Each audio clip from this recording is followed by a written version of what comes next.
Says the Tanya. So we said the difference between depression and bitterness.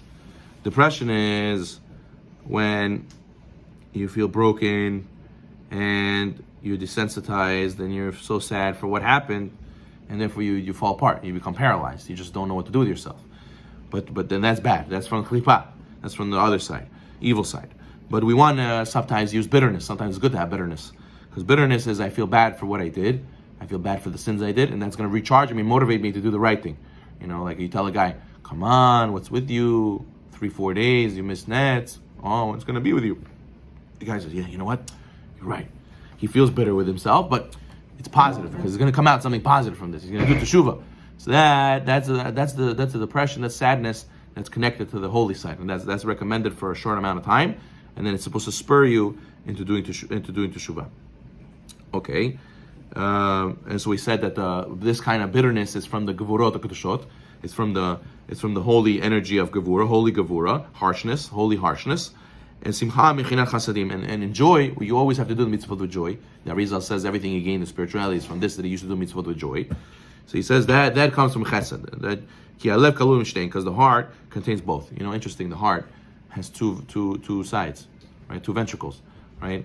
It represents how a person has to be combined of two things, of chesed and gevura. You need to have the balance. Everything in life is about balance. It can't be too extreme. You know, sometimes also when people argue, listen, why do you say this? It's not nice. Oh, you know what? I'm not gonna say anything anymore. That's it. I'm not gonna say anything. I give up. No, don't be extreme. Well, only this. Either full power or zero power. No, you have to have balance. Wait, every time you get in the car, you drive only 100 or 0? No, you go up and down. There's balance each time for its own situation. So therefore, a person has to have a mix of chesed and gevurah. And that's called tiferet, splendor, beauty, beautiful.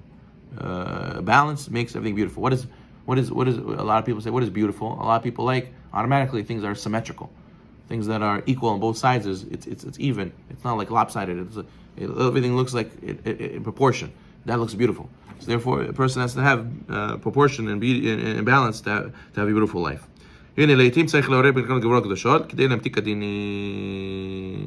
And even though usually we try to stay away from gevura, right, because it's so severe, it's very intense, to be very strict, still we need to use holy gevura to make the judgments sweetened, which means that when a person gets bitter with himself a little bit, right? Let's say you have a tree, right? It's growing wrong, it's crooked. So you gotta take a very strong rope and pull it, and then put it into the ground. That way, the tree will stay and grow straight. So sometimes a person is veering off the path. You know, he's not doing the right things, and now there's judgment on him. Oh, bad things are gonna happen to you because you're doing sins. So how are you gonna sweeten these judgments? You gotta sweeten them. I don't want them to judge me. I don't want them to hurt me. So I sweeten them by being judgmental on myself. By bringing gevura, before they put the gevura on me, I bring the gevura on myself by being bitter with myself, saying, what's wrong with me? I gotta get myself together. How could I fall apart? How could I do that? Can I do this? Now, this is annoying and severe and pretty intense, but it's only for the time being. It's just for a few moments, so I could do teshuvah. And once they see in Shemayim that I'm judging myself and I'm spurring myself to do teshuvah, so then Hashem says, I don't have to make him suffer to get the point across. He already has the point. He already got it. He already knows what to do. So therefore, you sweeten the judgments by dabbling into this bitterness of being negative with yourself for a little time being, right? Okay, fine. So therefore, that's called sweetening the judgments. Now, Hashem b'chinat nefesh ba'amid v'yetzara. You know, also they say, the Baalei Musar say that when you study halakha is like din. Halakha is judgment, right? This is right. This is wrong, right? And then a lot of times when you only study that all day, so it could be very judgmental, and it also attaches you to gevura. You're infusing yourself with a lot of gevura, like you're very, very, you become very, everything has to be a certain way. What do you mean? Why is everybody so wrong? The worst thing, one of the most difficult feelings is you have a whole shiur, you learn about this, how important it is, and then you just right away see people not doing it. You're like, what's wrong with everybody? Why are they not doing it? So it's a lot of gevura. You get infused with a lot of gevura, a lot of severity, a lot of judgment and judgmentalness.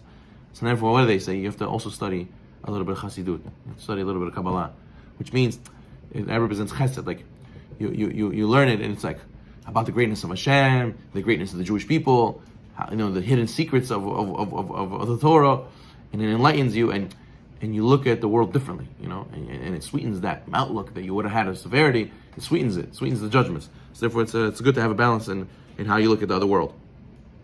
These judgments and holy gevura, that's from the side of the holiness, but the judgments and the depression that comes from the other side, that's from the animalistic soul. It's from evil, right?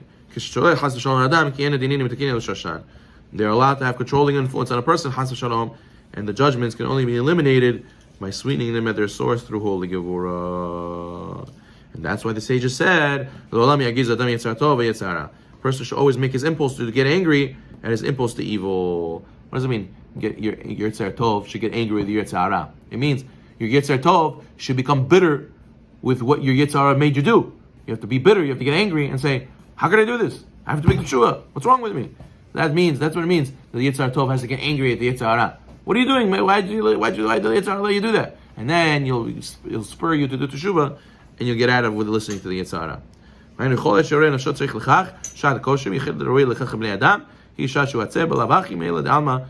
the so you gotta always flip it, change it. That's the beauty. You gotta use the in Judaism we uplift everything. So how do you uplift depression? You use it as bitterness to make you do teshuva. And he says, you have to be an expert accountant of your deeds. That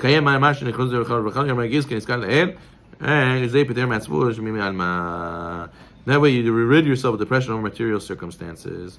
So he's saying something deeper. He's saying that why do people get depressed? Why are people sad? They expected, right? They expected certain things and they don't understand why I didn't get. Why is my situation not like that? Like X, like X. Why is it not like X? Why is it Z? So when you become bitter with yourself and judge yourself, what are you saying? You're saying, I did something wrong. I'm not perfect. Does a non-perfect person deserve everything? No. So you start realizing, maybe something's wrong with me. Maybe I don't deserve. Maybe why am I expecting? Who am I to expect? Like a humility that comes with it. And then you start being grateful instead of being expecting. So depression comes from a sort of gava, sort of haughtiness, like I deserve, I'm entitled. Why Hashem didn't give me? And then when you become humble, you start learning to be grateful. Oh, I realized I made so many mistakes. Maybe Hashem shouldn't have gave me even what I have now. I should have less. Chas v'shalom. Oh, I'm grateful. So therefore, you lose the depression. But how do you lose the depression? You have to first judge yourself. And that's why you have to use the holy gevura to judge yourself, to break out of that haughtiness, to realize you should be grateful and not expecting. Baruch Adonai Olam.